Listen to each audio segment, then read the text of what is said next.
de lançar a impressora laser, né? Aí, ao mesmo tempo, teve o PageMaker, os programas de ilustração, depois veio o Photoshop e, de repente, juntou tudo numa plataforma de publicação eletrônica e que custava uma fração do preço dos produtos de grande porte que tinha, né? Você deve lembrar que para retocar fotografias a gente usava máquinas da Cytex, que eram os computadores dedicados que só faziam aquilo, né? As máquinas grandes, estupidamente caras. E aos poucos os Macs e PCs foram tomando conta e substituindo. Das suas máquinas aqui, quais que são os seus xodós, assim? Quais que você tem? Porque você tem aqui... Quantas máquinas no total você tem, você sabe? Funcionando não deve chegar a 10 no total, deve ser uns 40 CPUs aí. Os 40 CPUs, quase mesmo os que não, mesmo que os que não estejam funcionando, quais são os seus xodós? De valor de colecionável, o Lisa supera qualquer um, assim, né? A hora que tiver o 512 também vai ser por aí. Um Apple II original de verdade, não clone, é uma coisa muito interessante também. O 520, porque foi um laptop que eu usei bastante, tem uma ligação histórica, assim como o quadrinho. E o iMate que desapareceu, cadê? Tá desse lado. Ele tá aqui, ó. A gente separou já. Esse aqui é raríssimo, né? Porque a Apple nunca comercializou ele. Chegou a ter intenção, né? Senão não teriam trazido. Comercializado no Brasil, você diz. Esse aqui é um dos que a Apple chegou a trazer para mostrar para o pessoal aqui, né? Eu não sei quantos existem desse no Brasil, né? Para quem não conhece a arquitetura do Newton, a ideia era usar a arquitetura do Newton numa máquina para universitários, que seria A ideia é muito parecida com o One Laptop per Child, né? Sim, é verdade. Porque ele foi feito especificamente para usar na sala de aula, né?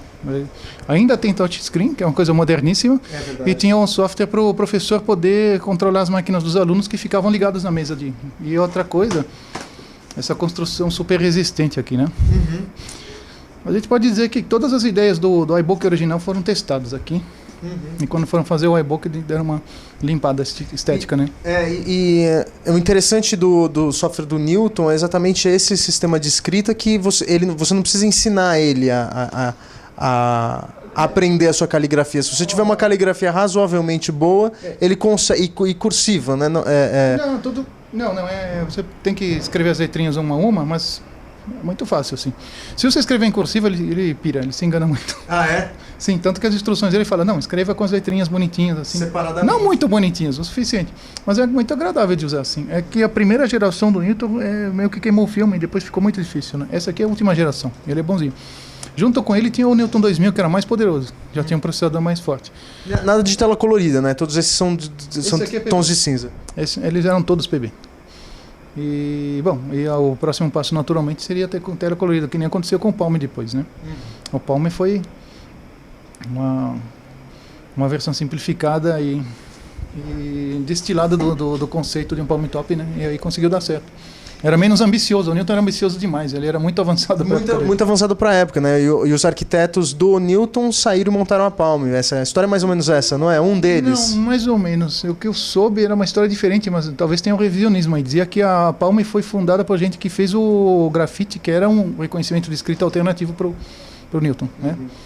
Aí quando eles viram que o Newton ia ficar naquelas e que existia um espaço para uma plataforma de Palm Top mais simples, eles criaram o Palm, que tem muita influência do Newton, ele é bem parecido, né? E quem extinguiu o Newton foi o Steve Jobs quando ele voltou, ou foi um pouquinho antes? O Steve Jobs voltou e cortou logo em seguida. Esse modelo aqui acho que não durou 6 meses. O Jobs deu uma olhada em todas as organizações da Apple, decidiu que estava fazendo produtos demais e isso era uma das razões de estar disperso e perdendo dinheiro. Então, ele cortou fora o Newton. A gente falava de maldade na época que era porque era um produto que ele não tinha inventado, né? Né? Assim, como que nem como dando o troco pro Scully, né? Que causou a saída dele em 85. Mas acho que não tem nada a ver, acho que foi uma coisa bem pragmática mesmo. Tipo, ele percebeu que a Apple já tinha gastado $1 bilhão fazendo Newton e que nem tinha começado a dar lucro ainda e que não estava em condições de continuar, né? Era um momento crítico. Mas depois, muitos anos depois, criou o iPhone, que meio que é um substituto direto do Newton, né? Se for ver. Ele ainda não faz as mesmas coisas exatas que o Newton fazia, mas ele extrapola muito na parte de conectividade, né? Graças às redes de internet e telefonia que a gente tem hoje, né? Então, uma coisa que... E outra, a interface do iPhone é outro passo ali, né?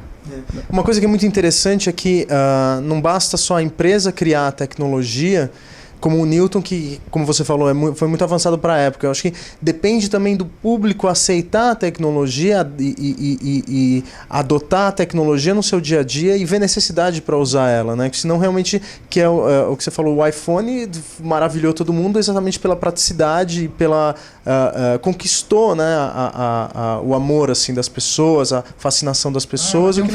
Tem um fator glamour também, tem uma coisa fashion no iPhone. A gente chegou numa era em que os equipamentos eletrônicos finalmente têm uma percepção subjetiva que já não é mais ligada à coisa técnica. O cara fala, mas tem tantos megabytes, gigabits, megapixels, não sei o que, e a pessoa, não, ele é lindo, acabou. Ou então, é fácil de usar. Esse sempre foi um dos motes da Apple. Teve uma longa época que as coisas não eram exatamente fáceis de usar na Apple, mas dava-se um jeito, né? Porque era tudo mais difícil que usar.